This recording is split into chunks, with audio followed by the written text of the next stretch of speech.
Olá, galera, bom dia para vocês. Hoje nós vamos fazer algumas correções. Então, peguem aí o caderno. Hoje nossa correção vai ser das páginas 44, 50, 51 e 55, dos exercícios 1 ao exercício 11. Então, 18ª, 19ª semana, tá? Então, peguem aí o livro para a gente fazer as correções. Vamos usar o livro porque eu vou precisar de imagens, né, para explicação, então eu já vou usar o livro de uma vez. Bem, vamos lá então. Página 44 do livro, exercício 1 e 2, pergunta-se ao número 1. Olha, considere duas espécies, sendo que a espécie A se reproduz sexuadamente e a espécie B se reproduz assexuadamente. A pergunta é: em qual das duas espécies espera-se encontrar maior variabilidade genética? Vamos primeiro lembrar que quando nós falamos de reprodução sexuada, nós estamos falando de encontro de gametas. Gameta com informações da mãe, gametas com informação do pai, né? Com isso, essas informações elas se cruzam e formam um indivíduo com essas características, né? Metade da mãe, metade do pai, formam um indivíduo único. Da espécie B, que reproduz assexuadamente, vamos considerar que o indivíduo fez uma cópia dele mesmo. Então, em variação genética, em capacidade de ser diferente, nós temos aí que o indivíduo A, que se reproduz sexuadamente, é um indivíduo que possui maior variabilidade genética, porque ele possui material genético de dois indivíduos que se combinam. Já na sexuada, não há encontro de gametas, os descendentes são idênticos ao genitor, portanto, menor variabilidade genética. Vamos lembrar que até os gêmeos não são cópias idênticas, né? Então, o indivíduo A, ele tem maior variabilidade genética. Exercício 2, da página ainda 44. Compare a fecundação interna e fecundação externa, destacando a quantidade de gametas e a eficiência do processo. Vamos lembrar o que é fecundação interna? Fecundação interna é quando os gametas se encontram dentro do corpo da fêmea. Geralmente, os espermatozoides, os gametas masculinos, não sobrevivem no ambiente seco, portanto, precisa estar ou dentro da água e um ambiente úmido, ou dentro do corpo, né, do indivíduo para acontecer a fecundação. Que seria o que é fecundação? Encontro do gameta masculino e do feminino, havendo a formação de uma célula ovo. Então, pergunta-se, olha, compare fecundação interna e fecundação externa, destacando a quantidade de gametas. Vamos lembrar que na fecundação externa existem fatores no meio que podem impedir o encontro. Então, como há uma menor probabilidade do gameta masculino encontrar com o feminino, quanto mais gametas, maior a possibilidade de conseguir filhotes. Então, gente, como a fecundação interna ela é mais eficiente, porque há mais chances, né, de ocorrer a fecundação, então, no caso da fecundação externa, como o encontro de gametas é no meio externo, geralmente na água, ela tem menos gametas que a fecundação externa tem menos gametas que a fecundação interna. Então, a fecundação externa é caracterizada pelo encontro dos gametas no meio externo, geralmente na água. Já a fecundação interna é caracterizada pelo encontro dos gametas dentro do organismo da fêmea, e animais que realizam fecundação externa têm a menor probabilidade de o gameta encontrar o masculino, né? O gameta feminino encontrar o masculino. E para aumentar essa probabilidade, portanto, produzem muito mais gametas. Dessa forma, a fecundação interna é mais eficiente, pois as chances de ocorrer fecundação são maiores. Portanto, quando eu peço para comparar, eu quero que vocês digam que a quantidade de gametas na fecundação externa é maior, justamente para garantir o encontro desses gametas, já que é tão difícil esse encontro na água. Beleza, gente? Vamos agora para o exercício número 3 da página 50. Vamos lá. Página 50, página 50, página 50. Cadê a página 50 que sumiu, gente? Pelo amor de Deus. Sempre que eu preciso que ela chegue rápido, ela não chega. Página 50, cara. Ai, meu Deus do céu, no trem não chega. Página 50. Aí chegamos à página 50. Identifique a importância da ereção e o mecanismo fisiológico permite que ela ocorra. Vamos lá. Vamos lembrar que a ereção ela é importante na penetração, né, gente? Para o gameta masculino entrar dentro do corpo da fêmea. precisa que o pênis masculino, né, ele esteja ereto. Ereto significa duro, cheio de sangue no corpo cavernoso e esponjoso, né, bastante circulação ali. Então, para que aconteça a deposição dos gametas no organismo feminino, para que ocorra a fecundação, é importante que esteja ereto o pênis, né? Então, a ereção ela é importante para que ocorra a fecundação. Então, o corpo cavernoso e esponjoso do pênis, ele vai se encher de sangue justamente para que ocorra a ereção, que nada mais é do que o pênis ereto, o pênis rígido, né? Para o encontro dos gametas, então isso é importante. Vamos só lembrar aqui, cadê o pênis? Vamos encontrar o desenho dele aqui.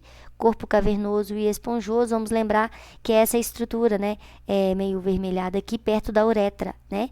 E o corpo cavernoso também é a parte mais de cima aqui. Essas duas importantes no processo de ereção. O pênis precisa ficar, para ele ficar ereto, ele tem que ficar cheio de sangue nessa região. Depois do exercício 4, ao entrar em uma piscina gelada, o escroto se contrai e fica mais próximo do corpo do homem. Justifique o significado biológico deste fato. Gente, nós falamos isso muito na nossa segunda videoaula, né, gente?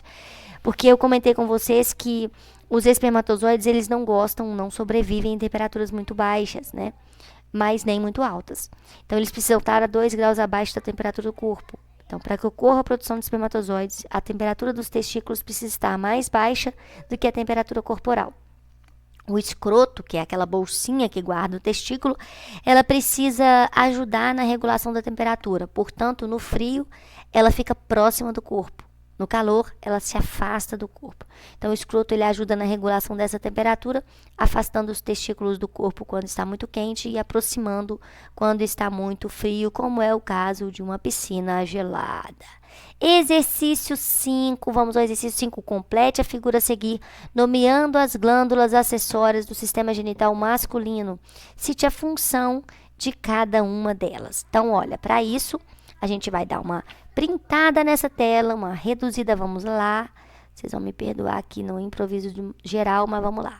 Exercício aqui, vamos para esta respostinha. Vamos lá, né, gente? Ai, ai. Vamos lá. O exercício pede que vocês respondam. O exercício fala assim, olha. Cite a função de cada uma delas. Primeiro a gente precisa, então, completar a figura nomeando as glândulas acessórias do sistema genital masculino e depois citar a função de cada uma delas. Então, vamos para essa primeira aí da imagem. A gente tem aqui, ó, essa de cima aqui, ó, ela é a próstata, né, gente? Essa estrutura aqui é a próstata. Então, vamos escrever aqui próstata. Então, a próstata tá aqui. Qual que é a função da próstata, gente? A próstata tem forma de um balão, produz uma secreção que protege os gametas masculinos do meio ácido da vagina. Nós aprendemos sobre isso, né? Tem função de proteger os espermatozoides dentro da vagina. Então, ela está aqui, ó, nessa região aqui, né, gente? Olha aqui, ó, a próstata está aqui, ó, né? Depois essa glândulazinha aqui, ó, que são duas, né, que aqui só está aparecendo uma, é a vesícula seminal ou glândula seminal, né, gente? Seminal. Aqui ficou faltando uma perninha PCM, tá? Seminal. E a glândula seminal, ela é arredondada, produz um líquido rico em carboidratos que vão dar energia, vão nutrir o sêmen, né, gente? E essa bolinha aqui pequenininha aqui no desenho na nossa videoaula, eu desenhei ela para vocês, que é a glândula bulbouretral. Bulbouretral, com função de limpar, né, gente? Liberar o líquido pré-ejaculatório, que tem função de limpar o canal da uretra, né, gente? Então, esta é a função dessas glândulas aí. Vamos voltar lá agora para o nosso exercício. Vamos lá para voltar para o exercício. Exercício 6. Um homem com câncer de próstata passou por uma cirurgia de retirada dessa glândula que ocorreu como o previsto, sem complicações. Sobre essa situação, o estudante fez a seguinte afirmativa: o homem que retirou a próstata deixará de ejacular. A afirmativa desse estudante está correta ou incorreta? Justifique sua resposta. Eu até ri, né, gente? Porque vocês já aprenderam isso. Eu tenho certeza que vocês já riram também, porque vocês sabem que não. A afirmativa está incorreta, né, gente? O sêmen não é apenas espermatozoides, né? E o sêmen existe uma quantidade de coisas e o sêmen também não é só líquido prostático. Então, vai parar de sair apenas o líquido prostático, o líquido da próstata, mas vai continuar saindo os outros líquidos. Então, a afirmação é correta porque o sêmen é composto por espermatozoides, líquido da próstata e líquido seminal, né? Com a retirada da próstata, o homem continuará ejaculando o líquido nutritivo das vesículas seminais e os espermatozoides. Então, só não vai sair o líquido que auxilia os espermatozoides na sobrevivência dentro do corpo feminino. E aí, vamos lá agora para a página que sumiu minha cola, página 55 agora, para a gente terminar a correção dos exercícios. Vamos lá, página 55. Nós vimos todo esse conteúdo, né, gente, na nossa última aula, então não há necessidade da gente rever aqui, porque está muito recente isso e nós falamos muito disso essa semana. Página 55 agora, exercício 7, 8, 9, 10 e 11, para a gente concluir a nossa aulinha de correção de atividades da semana. Vamos lá? Exercício 7. Relacione a microbiota normal da vagina e a secreção da próstata na composição do sêmen. Bem, gente, a microbiota possui ácido lático que ajuda a proteger a vagina contra os micro-organismos. O líquido prostático ajuda os espermatozoides a sobreviver no meio ácido da vagina. Portanto, essa acidez da vagina, né, que a microbiota produz, ela mataria os espermatozoides. Mas a biologia do corpo ela é perfeita. Dessa forma, o líquido da próstata ela ajuda a neutralizar o pH vaginal e garante a sobrevivência de um grande número de espermatozoides. Então, a microbiota normal da vagina e a secreção da próstata são líquidos que têm função de proteger. Um protege a vagina de agentes que possam entrar. E a próstata, o líquido prostático, protege os espermatozoides da vagina, já que ela tem essa capacidade de se proteger. Não é assim? Exercício 8. Em alguns casos, o embrião, em vez de se fixar no útero, fixa na tuba uterina. Essa situação é chamada de gravidez tubária e é um quadro grave. Considerando as características do útero e das tubas, explique a razão dessa situação ser perigosa para a mãe. Gente, o útero é o órgão que foi naturalmente preparado para acolher o embrião. Tanto é que mesmo em fertilização in vitro, o bebê nenhum fica dentro do vidro até desenvolver, né, gente? É só no inicinho da fertilização, porque depois ele vai ficar protegido dentro da mãe. As tubas uterinas não são canais para desenvolver o bebê. Elas são canais para, na verdade, responsáveis pela condução do óvulo, que a gente chama, na verdade, na biologia de ovócito, na fase 2, até o encontro com os espermatozoides e do zigoto até o útero, né? Sendo assim, uma gravidez tubária pode trazer diversas complicações para a mulher, como a destruição dos tecidos maternos e até hemorragia, tá? O útero possui o miométrio, que tem capacidade de distensão, que permite acompanhar o crescimento do bebê. E a tuba uterina não tem isso. A tuba uterina não tem essa capacidade de crescer com o bebê. Então, o crescimento do feto na tuba uterina geralmente leva ao rompimento da tuba. Pode ocorrer até consequências graves para a mãe, né? No caso, uma hemorragia no mínimo, mas pode acontecer casos mais graves para a mãe. E o fato de ser a tuba não ser preparada também para nutrir o bebê, geralmente gera uma gravidez não viável, ou seja, o útero tem toda a capacidade para gerar o bebê. Se gera esse bebê em outro local, esse bebê não vai ter as condições adequadas à sua sobrevivência. Exercício 9, tranquilíssimo, né, gente? Função dos ovários, responsáveis pela produção dos gametas e dos hormônios. Nós aprendemos isso, né? Que os hormônios são importantes, né? Aqueles hormônios estrógeno e progesterona, né? Os gametas, eles são liberados na ovulação, uma vez por mês, no geral. Um óvulo liberado num ovário, o outro no outro, um por mês, um intercalando, né? Um mês sim, outro não. Já os hormônios são responsáveis pelos caracteres sexuais femininos secundários, nós aprendemos isso também no nosso último vídeo, e começam a ser liberados na fase da puberdade.